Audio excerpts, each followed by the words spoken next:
عمر کی حدیث ہے اور بخاری کی صحیح روایت ہے.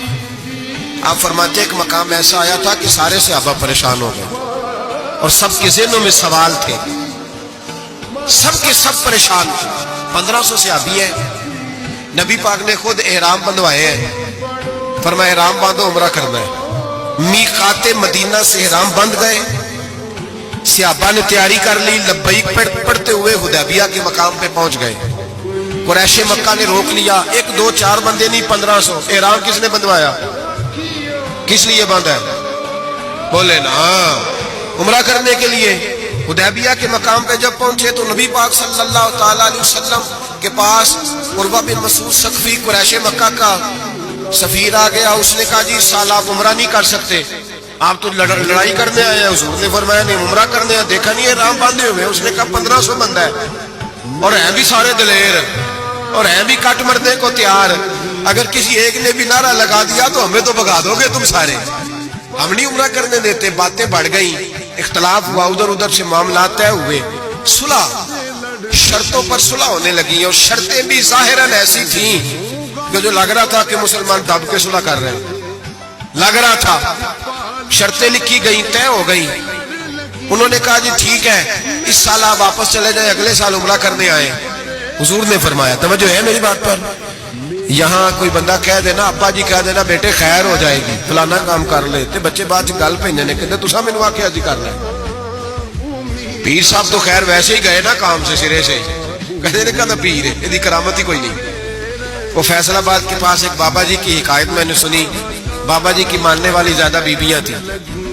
بابا جی منگل والے دن فوت ہو گئے. انہوں نے کہا کدو کامل سی, کامل ہوں تو جمعے نو مردا, دن ہی نہیں چنگا لیا آپ پیر نے, اسی نہیں مرنا کو. تو اللہ والوں کی بات بڑی نرالی ہوتی ہے.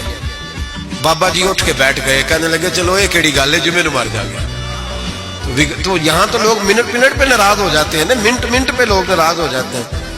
ایک تو فوری طور پہ اب دیکھیں نا, حضور نے احرام بندھوائے, عمرہ کرنے کو کہا. اب جب صلح طے ہو گئی تو حضور نے فرمایا چلو بھی ٹینٹ کرا دو, سارے کپڑے بدل لو, واپس جانا ہے.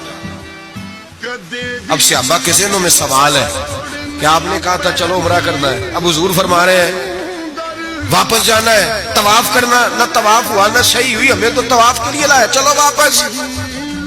1500 آدمی بیٹھا ہے. جناب عمر کہتے ہیں جو سب سے پہلے اٹھے وہ ابو بکر صدیق تھے, جو سب سے پہلے اٹھے وہ ابو بکر. کوئی شک نہیں ذہن میں, کوئی بات نہیں, ٹینٹ کرائی, کپڑے بدلے. فرماتے ہیں پھر دھیرے دھیرے لوگ نہ بوجھل قدموں سے اٹھے. کہتے ہیں باقی تو ذرا ٹھنڈے تھے, بول نہ سکے, میں ذرا تیز مزاج تھا, مجھ سے غصہ سنبھالا نہ گیا. میں حضور کے خیمے میں, ترکی کپڑے کا خیمہ نبی پاک نے لگایا ہوا تھا. جاگ رہے ہیں آپ لوگ, بڑی خاص بات ہے, خاص توجہ سے سنو. ایمان اس طرح مضبوط رہتا ہے, عقیدہ یوں بچتا ہے, ذرا ذرا سی بات پہ ذرا ذرا اس کا. آج میں نے فلانے اسکالر کو سن لیا ہے تو سود کے بارے میں بتاؤ, آج فلاں جناب میں نے بندہ سن لیا ہے, نہ آگے کا پتہ نہ پیچھے کا پتہ. جس آدمی کو لفظ سیدھے نہیں پڑھنے آتے وہ حدیثیں بیان کر رہا ہے ٹی وی پہ بیٹھ کے. آج میں فلانے دی گل سن لئیے, ہوں انشورنس دی گل دل چھڑو. ایسے ہی 1 منٹ لگاتے ہو بگڑنے کے لیے. ہم سے پوچھو, آندھی بھی آ جائے تو اللہ ایمان کی مضبوطی عطا کرتا ہے. یہ کیسے ہو سکتا ہے؟ کبھی کبھی حاشیہ خیال میں ہی بات نہیں گزری. یہ بزرگوں کی نسبت کی برکت حاصل ہوتی ہے, یہ بزرگوں کی نسبت کی برکت. اور دعا فرمائے اللہ استقامت ہی عطا فرمائے, اللہ فتنوں سے محفوظ. سارے آمین بولے, اللہ بچائے ان فتنوں سے.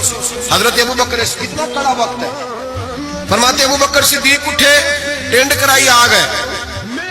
آہستہ آہستہ سب اٹھے. عمر کہتے ہیں مجھے بڑا جلال تھا, میں سیدھا حضور کے حجرے میں, اور جاتے ہی سلام لی تو سخت جملے. اور جناب عمر ساری زندگی رویا کرتے تھے کہ مجھے پچھتاوا نہیں جاتا. سیدھا گیا اور جا کے کہا حضور آپ اللہ کے سچے رسول نہیں؟ سچا رسول کا قرآن سچا نہیں, سچا ہے. اسلام سچا نہیں, حضور نے فرمایا سچا ہے. تو کہا حضور پھر ہم دب کے صلح کیوں کریں؟